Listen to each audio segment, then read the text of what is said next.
মায়ের টানে হয় হাজারো মানুষের ভিড়, তারাপীঠে পা রাখলেই মন হয়ে যায় স্থির। সাধক বামদেবের সাধনায় জেগে উঠেছিল যে ধাম, আজও মহাশ্মশানের বাতাসে শোনা যায় মা তারার নাম।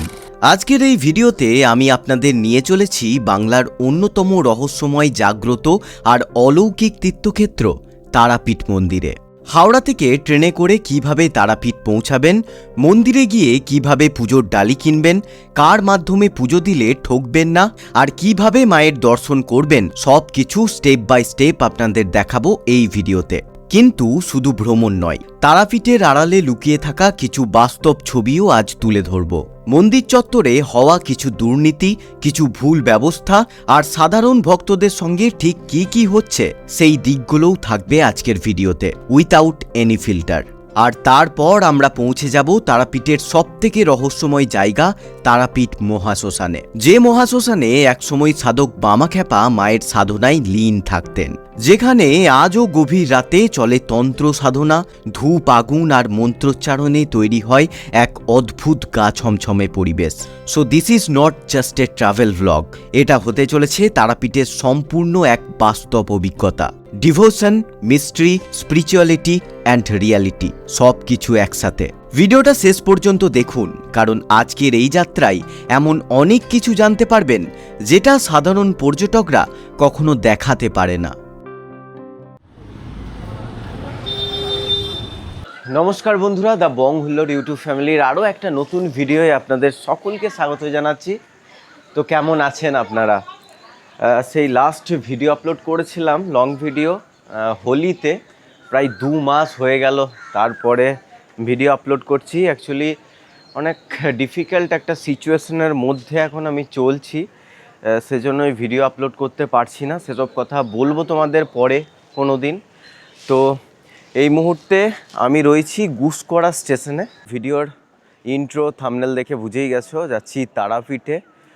তো সিচুয়েশন যেমনই হোক, আমি মায়ের কাছে যাই, বছরের প্রথম দিনও যাই, বছরে অনেকবার যাই। তো সেজন্যই এই মে মাসের এই তীব্র গরমেও যাচ্ছি তারাপীঠে, তাই ভাবলাম তোমাদেরকেও নিয়ে যাই। তো চলো যাওয়া যাক।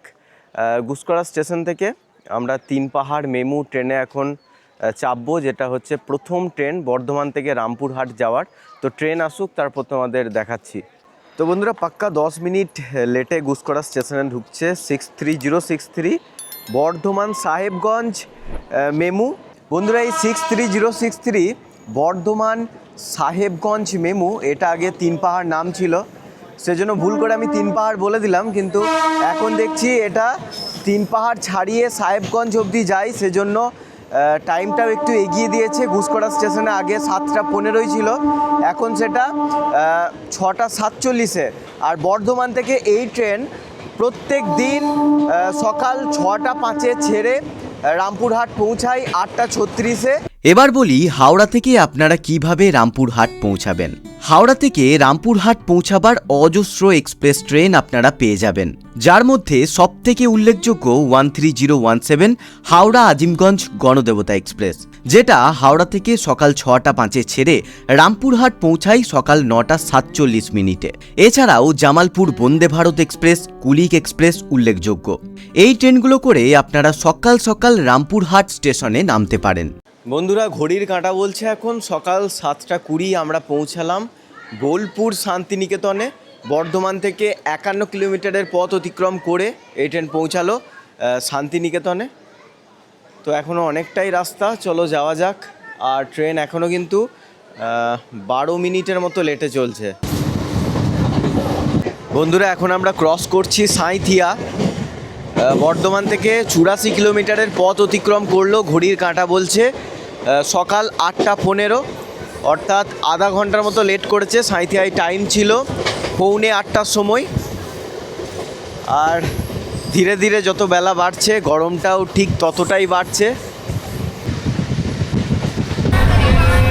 বন্ধুরা, ঘড়ির কাঁটায় 8:48 বাজে আমরা পৌঁছালাম তারাপীঠ রোডে, রামপুরহাটের ঠিক আগে স্টপেজ।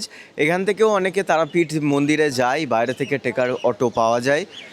আর ট্রেনটা না এত লেট করে দিল, এখানে সকাল 8:08 ঢোকার কথা, মানে 40 মিনিট লেট করে দিল। যত তাড়াতাড়ি পৌঁছাতে পারবো তত তাড়াতাড়ি পুজো দিতে পারবো। একদিনের তারাপীঠ ভ্রমণে এটাই কিন্তু মেন লক্ষ্য থাকে সবারই, কিন্তু ট্রেনটা দেখো কি করব, এত লেট করে দিল। তো দেখি কটায় রামপুরহাট পৌঁছাই, তারপর সেখান থেকে কিভাবে তারাপীঠ যাচ্ছি, কিভাবে মায়ের পুজো দিচ্ছি, সব কিছুই জানাচ্ছি তোমাদের। বন্ধুরা, বর্ধমান থেকে 112 কিলোমিটারের পথ অতিক্রম করে অবশেষে আধা ঘন্টা লেটে পৌঁছালো রামপুরহাট। আর মা তারার মন্দির এখান থেকে আর মানে স্টেশন থেকে আর 9 কিলোমিটারের মতো বাইরে অনেক টেকার অটো পেয়ে যাবেন। ঢুকছি স্টেশনে, আপনাদের দেখাই।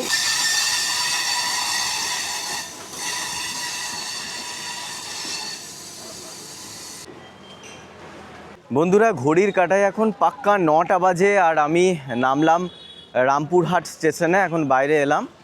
আর দেখতে পাচ্ছ রামপুরহাট স্টেশন কত সুন্দর, মা তারার মন্দিরের আদলে তৈরি এই স্টেশন, অপূর্ব সুন্দর। এবার স্টেশনের বাইরে থেকে আমাদেরকে করতে হবে টেকার। বন্ধুরা, এটা ছিল স্টেশন, আর বাইরেই অজস্র টেকার আপনারা দেখতে পেয়ে যাবেন। আর এই টেকারে করে আপনারা মায়ের মন্দির পৌঁছে যেতে পারবেন।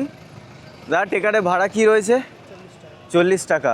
আর দেখতে পাচ্ছ এই টেকার ভর্তি হলেই কিন্তু এনারা ছেড়ে দেন। 40 টাকার মায়ের মন্দির এখান থেকে ওই 9 কিলোমিটারের মতো, যেতে সময় লাগে 25 মিনিটের মতো।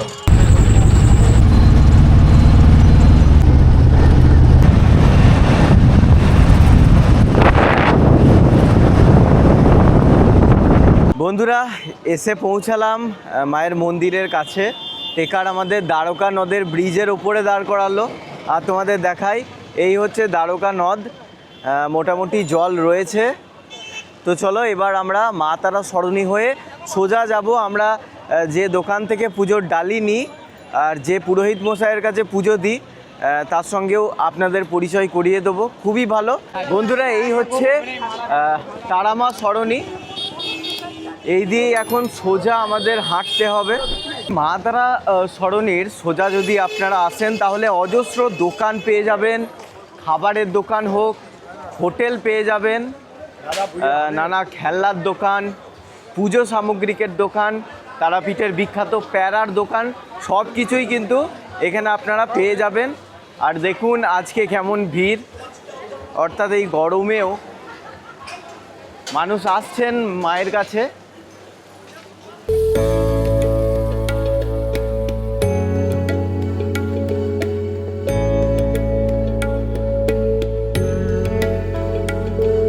বন্ধুরা, মা তারা সরণী হয়ে সোজা এলাম, আর এখানেই আপনারা পাবেন শ্রী শ্রী বামাখ্যাপা বাবার আশ্রম মন্দির।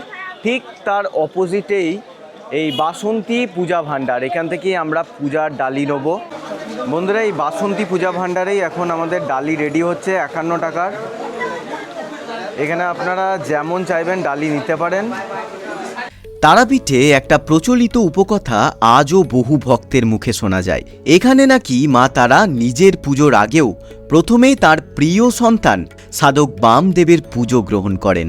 ভক্তের বিশ্বাস, মায়ের বেটার পুজো আগে, তারপর মা নিজে পুজো গ্রহণ করেন। সেই বিশ্বাস নিয়েই পুজোর ডালি কেনার পর আমি প্রথমেই চলে এলাম সাধক বামদেব ঠাকুরের সমাধি মন্দিরে। আজও অসংখ্য ভক্ত এখানে ধূপ দেখিয়ে প্রণাম জানিয়ে তারপর মায়ের দর্শনে যান, কারণ অনেকের বিশ্বাস বামদেব বাবার আশীর্বাদ ছাড়া নাকি তারাপীঠের পুজো সম্পূর্ণ হয় না। বামদেব বাবার সমাধি মন্দিরের পাশেই রয়েছে মা তারার পবিত্র পাদপদ্ম বা পদযুগল। বলা হয় এখানেই ছিল তারাপীঠের আদি মন্দির। আবার অনেকের মতে এই স্থানেই একসময় ছিল সেই অলৌকিক পঞ্চমুণ্ডির আসন, যার উপর সাধক বামদেব তপস্যা করে সিদ্ধিলাভ করেছিলেন। এক সময়ের সেই শ্বেত শিমুলতলার স্মৃতি আজও এই স্থানকে ঘিরে রয়েছে। চারপাশের পরিবেশে এখনও অনুভব করা যায় এক অদ্ভুত রহস্য, ভক্তি আর তন্ত্র সাধনার উপস্থিতি। বন্ধুরা, এলাম জেনারেল লাইনে দাঁড়াতে, তার আগে আপনাদের দেখাই, এটাই হচ্ছে সেই জীবিত কুণ্ড যেটাকে সুন্দর করে তৈরি করা হচ্ছে। দেখুন কাজ কিন্তু চলছে ভালোই।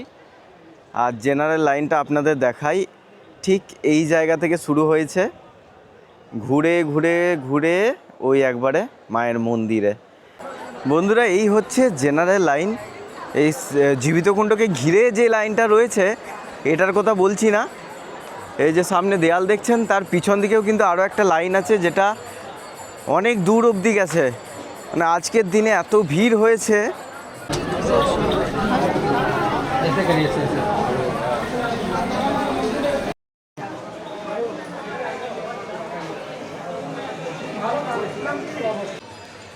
বন্ধুরা, এই মুহূর্তে আমি রয়েছি জীবিত কুণ্ডর কাছে, যে লাইনটা তৈরি হয় জেনারেল লাইনের সামনে।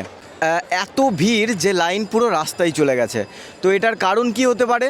একটাই কারণ হতে পারে, মন্দির কমিটি ঠিকভাবে লাইন পরিচালনা করতে পারছে না, পুজো দেওয়াতে পারছে না। তারা একটা কাজ করতে পারে, ভিআইপি লাইনকে আগে আগে ছেড়ে দিতে পারে।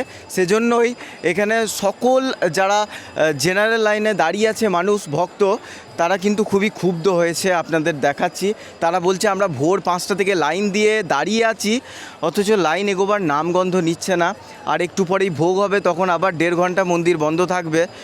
তো আমরা এতক্ষণ দাঁড়িয়েও মায়ের কাছে যেতে পারছি না। আর যারা ভিআইপি লাইনে আছে তাদেরকে কন্টিনিউয়াস ছেড়ে দেওয়া হচ্ছে। এটা কেন হচ্ছে, এটাই আমি মন্দির কর্তৃপক্ষর কাছে জানতে চাই যে এটা আপনারা কেন করছেন। যেভাবে ভিআইপি লাইন ছাড়েন একইভাবে সাধারণ লাইনও ছাড়তে পারেন একটু করে। দেখুন কীরকম ভিড়। এবার যদি আপনারা তারাপীঠে এসে মা তারার পুজো দিতে চান, তাহলে কয়েকটা গুরুত্বপূর্ণ বিষয় আগের থেকেই জেনে রাখা খুব দরকার। প্রথমত, আপনারা জেনারেল লাইনে দাঁড়িয়ে মায়ের দর্শন এবং পুজো দিতে পারবেন, তবে সেই ক্ষেত্রে অবশ্যই হাতে পর্যাপ্ত সময় নিয়ে আসবেন। বিশেষ করে সকাল 8টার থেকে দুপুর 12টা পর্যন্ত ভিড় সব থেকে বেশি হয়, আর ছুটির দিন বা বিশেষ তিথিতে সেই ভিড় কয়েক গুণ বেড়ে যায়। চাইলে আপনারা ভিআইপি লাইনেও যেতে পারেন। সাধারণত ভিআইপি লাইনের জন্য 500 টাকা করে নেওয়া হয়, যদিও বিশেষ বিশেষ দিনে সেই ভিআইপি লাইনও অনেক বড় হয়ে যায়। আর একটা গুরুত্বপূর্ণ নিয়ম, তারাপীঠ মন্দিরের গর্ভগৃহে মোবাইল ফোন নিয়ে প্রবেশ করা সম্পূর্ণ নিষিদ্ধ, তাই আগের থেকেই ফোন জমা রাখার বিষয়টা মাথায় রাখবেন। কিন্তু এত নিয়ম কানুনের পরেও একটা জিনিস চোখে পড়ে, জেনারেল লাইনে দাঁড়িয়ে সাধারণ ভক্তদের দুর্ভোগ যেন শেষই হতে চায় না। ঘন্টার পর ঘন্টা অপেক্ষা করার পর গর্ভগৃহে ঢুকতেই প্রায় সঙ্গে সঙ্গেই তাড়াহুড়ো করে বের করে দেওয়া হয়। আর এখানেই প্রশ্নটা থেমে যায়, যেখানে হাজার হাজার মানুষ শুধুমাত্র ভক্তি আর বিশ্বাস নিয়ে মা তারার টানে ছুটে আসেন, সেখানে সাধারণ ভক্তদের জন্য আরও ভালো ব্যবস্থা হওয়া কি উচিত নয়? আমার ব্যক্তিগতভাবে মনে হয়েছে এই বিষয়গুলোর দিকে মন্দির কর্তৃপক্ষের আরও একটু নজর দেওয়ার দরকার, কারণ ভক্তদের সুবিধা অসুবিধার দিকটাও দেখা সমানভাবে গুরুত্বপূর্ণ। এছাড়াও মন্দির চত্বরে বেআইনিভাবে অতিরিক্ত টাকা নিয়ে লাইনে ঢুকিয়ে দেওয়ার অভিযোগও বহু মানুষের মুখে শোনা যায়। কতটা সত্য সেটা আমি জানি না, কিন্তু এমন ঘটনা যদি সত্যিই ঘটে তাহলে সেটা অত্যন্ত দুঃখজনক। দেখুন, মা তারা আমাদের সকলের বিশ্বাস। মায়ের টানেই দূর দূরান্ত থেকে মানুষ তারাপীঠে আসেন, তাই ভবিষ্যতে যেন সাধারণ ভক্তদের আরও সুন্দরভাবে দর্শনের সুযোগ হয় সেই আশা রাখাই যায়। আর সেজন্যই সচেতন হওয়াটাও আমাদের সকলের দায়িত্ব। বন্ধুরা, এই মুহূর্তে আমি রয়েছি তারাপীঠের বাসন্তী পূজা ভাণ্ডারে। এখান থেকেই আমি পুজো দিই, আর কার মাধ্যমে পুজো দিই, কীভাবে পুজো দিই, সেটাই আপনাদেরকে এই ভিডিওর মাধ্যমে জানাচ্ছি। তো এই হচ্ছে দোকান বাসন্তী পূজা ভাণ্ডার। নমস্কার, জয় মা তারা। আমি সম্রাট আচার্য। এই দোকানটার নাম হচ্ছে বাসন্তী পূজা ভাণ্ডার। এটা বামা মিশনের সামনে মায়ের যে শিলাচরণ রয়েছে পাদপদ্ম, তো ওইখান থেকে কাছে। এখানে পুজো দেবেন, আসবেন আপনারা যখন খুশি আসবেন। আচ্ছা, এবার আমি যেগুলো জানবো সেগুলো একটু বলবেন, তাহলে আমার দর্শক যারা কমেন্ট করে তারা সমস্ত ডাউট ক্লিয়ার হয়ে যাবে তাদের মধ্যে। তো মন্দির কটা থেকে কটা পর্যন্ত খোলা থাকে এক্স্যাক্ট বলে দিন। মন্দির সকাল 5:30টায় খোলে। সকাল 5:30টা থেকে পুজো চালু হয়ে যায়, তারপরে 12টায় বন্ধ হয়। 12টা পর্যন্ত পুজো চললো, 12টা থেকে 1:30টা পর্যন্ত ভোগের জন্য বন্ধ থাকে। তারপরে আবার 6টার সময় বন্ধ হয়। 6টা থেকে 6:30 মায়ের আরতি আর শীতল ভোগের জন্য বন্ধ থাকে।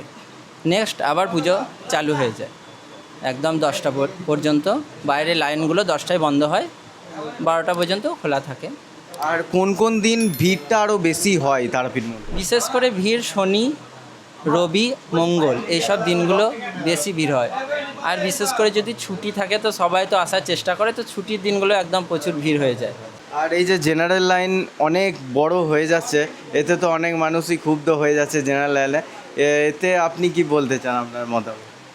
হ্যাঁ, এই সম্বন্ধে বলতে চাই, জেনারেল লাইনে যদিও দাঁড়িয়ে সবাই কষ্ট পায়, কিন্তু একমাত্র আমি বলবো এই মন্দির মানে আমাদের তারাপীঠের মন্দিরেই একমাত্র অঞ্জলি দিয়ে ভালোভাবে পুজো হয়। অন্যান্য মন্দিরে গেলে হয়তো বড়জোর সংকল্পটা করে দেয়, কিন্তু এখানে আমাদের প্রত্যেকটা মানুষের মানে ভালোভাবে অঞ্জলি দিয়ে প্রত্যেককে পুরোহিতের ব্যবস্থা করে দেওয়া হয়। হয়তো দাঁড়ানোর জন্য কষ্ট হয় সকলের, কিন্তু কি করা যাবে, এতটা পরিমাণে লোক হয় তো, এতটা ভিড় হয় ওই জন্য। আর বিশেষ করে ভিআইপি লাইনে হয়তো তাড়াতাড়ি হয়, কিন্তু অনেকটাই ভিড় থাকে, তো ওখানেও একটু দেরি হয়, কিন্তু জেনারেল লাইনে যখন ভিড় থাকে তখনই একমাত্র বেশি দাঁড়াতে হয়। আর কেউ ধরুন ভোগ দিতে চায় মাকে, সেক্ষেত্রে কি নিয়ম কানুন রয়েছে? যদি কেউ ভোগ দিতে চান তাহলে মোটামুটি যেদিন ভোগ দেবেন তার আগের দিন বা সেদিন সকাল 9টার মধ্যে একবার জানিয়ে দেবেন, তাহলে মায়ের যে পরাতের ভোগ, যেটা পোলাও, ফ্রাইড রাইস বা যেমনই দেবেন আপনি, সেটা যেমন লোক সংখ্যক হবে সেরকম 1001 টাকা থেকে শুরু আপনারা দেবেন। আর আপনার নাম আর নাম্বারটা বলে দিন। আমার নাম সম্রাট আচার্য, আমি উৎপল দা মানে উৎপল রায় পান্ডার আন্ডারে থাকি, বাসন্তী পূজা ভাণ্ডারে। আপনারা এখানে আসুন, আপনাদের যথেষ্ট ভালোভাবে পুজো করে দেওয়া হবে। আমার নাম সম্রাট আচার্য, মোবাইল নাম্বার 7797646410। ধন্যবাদ, অসংখ্য ধন্যবাদ আপনার। জয় মা তারা। তারাপীঠ মহাশ্মশান, এই নামটার মধ্যেই যেন লুকিয়ে রয়েছে এক অদ্ভুত রহস্য, এক অজানা ভয় আর এক গভীর আধ্যাত্মিক শক্তির অনুভূতি। দিনের বেলায় জায়গাটা যতটা সাধারণ মনে হয়, সন্ধ্যা নামার পর থেকেই যেন বদলে যেতে শুরু করে পুরো পরিবেশ। চারিদিকে নিস্তব্ধতা, মাঝে মাঝে জ্বলতে থাকা চিতার আগুন, বাতাসে ধূপ, আগরবাতি আর পোড়া কাঠের গন্ধ, আর দূরে কোথাও ভেসে আসা মন্ত্রোচ্চারণ। সব মিলিয়ে এমন একটা অনুভূতি তৈরি হয় যেটা ভাষায় প্রকাশ করা সত্যিই কঠিন। অনেকেই এই মহাশ্মশানকে শুধু শ্মশান হিসেবে দেখেন না। ভক্তদের বিশ্বাস এটা হলো তন্ত্র সাধনার এক জীবন্ত ক্ষেত্র। বহু বছর ধরে অসংখ্য সাধক, তান্ত্রিক এবং অঘরীরা এখানে সাধনা করে এসেছেন। আজও গভীর রাতে অনেক সাধককে এখানে ধ্যান ও জপ করতে দেখা যায়।